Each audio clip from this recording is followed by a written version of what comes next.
ஒரு பிரியாணி பண்ண போகிறோம். அதுக்காக தான் நம்ம அந்த பொருட்களை எடுத்து வச்சுருக்கோம். வாங்க ஸ்பீடாக நம்ம என்னென்ன அதுக்கு தேவையானதுன்னு ஸ்பீடாக நம்ம 3 கரண்டி ஆயில் விட்டுக்க போகிறோம்.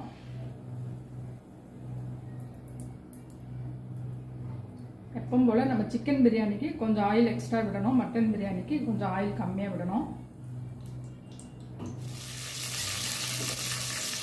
வந்து நமக்கு ஒரு 2 ஸ்பூன் போட்டுக்கலாம்.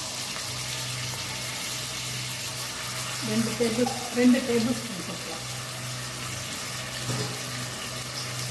இப்போ இதை நல்லா வதக்கிடலாம்.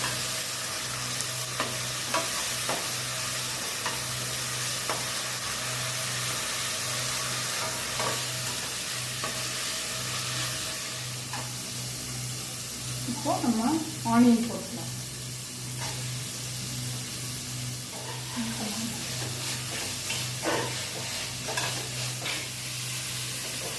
காரத்துக்கு மிளகாத்தூள் கிடையாது, வெறும் பச்சை மிளகா தான்.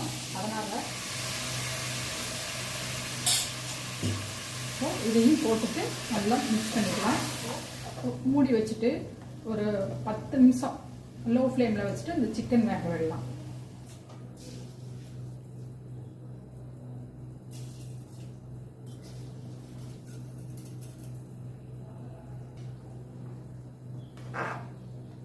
இப்போ கொஞ்சம் புதினா கொத்தமல்லி மேலே போட்டுறோம். இப்போ மூடி வச்சுட்டு நம்ம வந்து ஹை ஃப்ளேமில் ஒரு விசில் விட்டால் போதும். அதுக்கப்புறம் ஆஃப் பண்ணிடலாம்.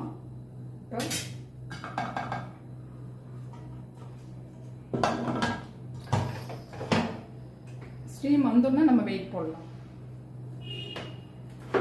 பாருங்க, நம்ம வந்து இந்த பிரியாணி வந்து பார்த்திங்கன்னா மசாலாவோட வாசனையெல்லாம் அதிகமாக இல்லாமல் நல்லா மைல்டாக, ஆனால் அந்த அரிசியோட வாசனை, அந்த சிக்கன்லாம் நல்லா சாஃப்டாக குக் ஆகிருக்கு. அதே மாதிரி ரைஸும் நல்லா சாஃப்டாக இருக்குது. அது மாதிரி நல்லா ஒன்றோட ஒன்று ஒட்டாமல் ரொம்ப சூப்பராக இருக்குது. அதனால் இந்த ரெசிபி பிரியாணி வந்து செஞ்சு பாருங்கள்.